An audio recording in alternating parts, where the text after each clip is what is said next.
That was actually more my allergies, just to clarify that. But anyway,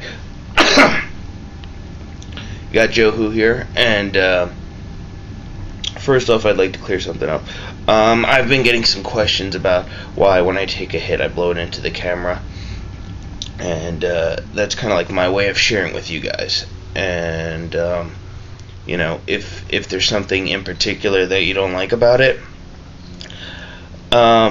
let me know in the comments below, and maybe I could figure out another way of doing that.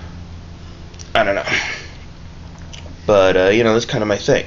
But that's not why I'm here today. Friday night, I saw Ender's Game. And I'm a huge fan of the novel. I read it when I was a kid, and I've been waiting a long time for this movie. And if you are a fan of the book, don't see the movie. I'm going to say that right now. I'm not going to give away any spoilers, or at least I'm going to try my best not to, but,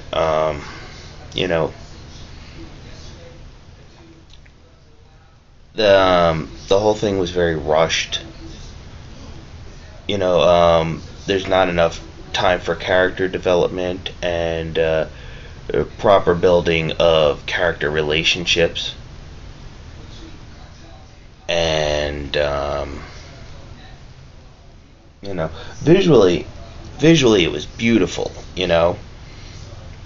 The shots of the space station, and when they're in space, and the battle room, and the costumes, the battle suits and everything, and the buggers. If you don't know the story, basically 50 years prior to where we start with Ender, there was an alien invasion of the Earth that almost wiped out the whole planet. We were only saved by the sacrifice of one brave commander, Mazer Rackham, who took out the mothership. And the military has been trying to create a new genius commander out of a child. And they've been looking all over, and they find this kid, Ender Wiggin. And they're like, this is the guy. This is the kid we've been waiting for. He's a fucking strategic genius. And, so they recruit him, and they put him into battle school, and then they put him into command school, and then he does it. They're right. He's the guy. And he saves the world. Defeats the aliens. And that's the basic storyline. And that's what you get in this movie. Basic. They have all the key elements. They got the battle school. They have all the characters. They got Bean and Petra and all that stuff. And, you see that Ender's a smart kid. You see that he figures out the stuff pretty good. And,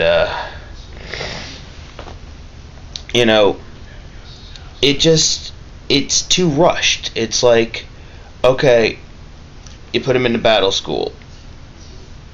Boom, right into an army. He won a battle in an army. Okay, we're going to give him his own army. He did okay with his own army. Let's put him right into command school. It's like, there's 4 battle scenes. 4 battle room scenes in the whole movie.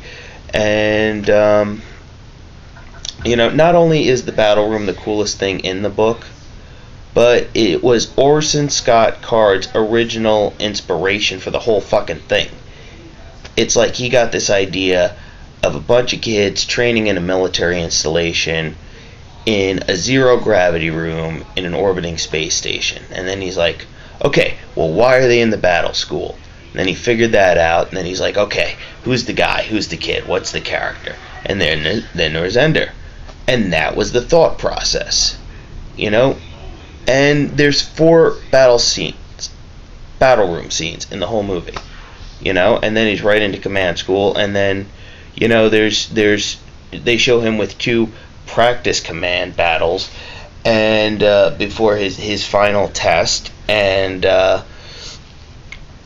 not going to give away the ending because there's a twist or whatever, but like the book takes place in the time span of roughly about 5 or 6 years, and the movie feels like maybe a year. Like there's a point where you see a countdown clock to a fleet arriving at a planet, and it says 30 days, and that's kind of like, okay, we gotta hurry up and get this shit done. We gotta fucking get Ender through this shit and find out if he's the guy, and the whole thing just feels very rushed. There's no time for the understanding of emotional connection between the characters. Like Ender's sister, Valentine. She's a very important character for several reasons, which I'm not going to get into. But primarily because she's really the only person that ever truly loved and cared about Ender. And when you get right down to it, the only reason he really cares about saving the planet is because of her. He wants to save her, And Abigail Breslin does a fine job, I'm not going to say she did a great job, but she's only in like maybe 3 scenes in the whole movie. And, you just don't feel that emotional bond that you should with that character. And, another thing that gets lost because of the time span issue is you don't understand how Ender picks up this stuff. It's like he just knows how to do it. He just gets there and it's, oh, okay, this is what I got to do for that. Okay, here's how I'm going to handle this situation. And, in the book, 90% of the book is him figuring out this shit. And that's one of the great things about the book. And you don't get any of that at all. And my thought on it is the movie's just under 2 hours, right? It's not even 2 hours. It's an hour and 45 minutes. And let me just say, they had screwed things up within the first 20 minutes, for me anyway. For anyone that really knows the books, they've screwed it up in the first 20 minutes. By the hour mark, I was completely uninterested in the rest of the movie. But that's not my original point. Okay, the movie's just under 2 hours long. Why the fuck is it so short? In today's day and age, with the Lord of the Rings trilogy, the Christopher Nolan Batman trilogy, all of these action comic book movies, adaptation movies and stuff, epic movies, are at least 2.5 hours, if not 3 hours, or 3 hours and 15 minutes, or somewhere in that, elongated time span. Why is this movie only an hour and 45 minutes? And I knew that there was no way they're going to be able to cover everything in the movie. You know that automatically with a book like that. With almost any book, okay, they're not going to have everything from the book, and they're going to change some shit, obviously.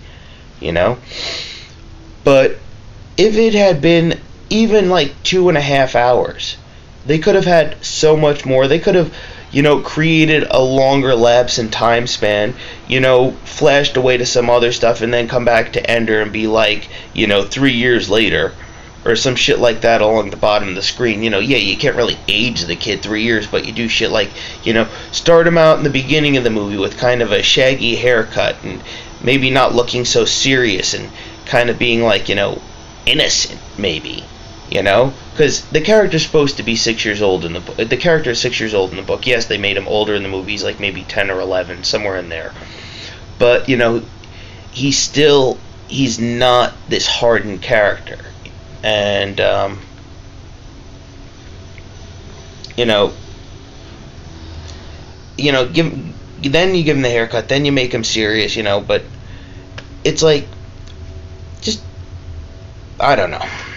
It's just, it's really short, it's really rushed, but don't misunderstand me. If you haven't read the books, if you don't know the story, you're not going to know what's not there. It might feel a little rushed. You might feel the loss of character attachment. But you will enjoy it. The visuals are good enough, and the story is good enough. The performances, Aisha Butterfield, I hope I'm pronouncing that correctly. Aisha Butterfield rocked it as Ender. But, if you know the books, stay away from it, man. Like, wait till it comes on cable. Don't buy it on Blu-ray. Don't waste your money. Just watch it on the internet. If you want to, I'll tell you a site too that you can to go to where you can watch it if you don't know one already. But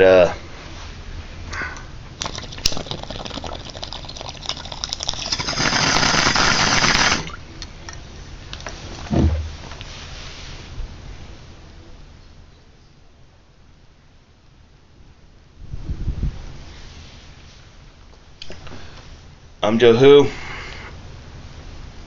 I'm out.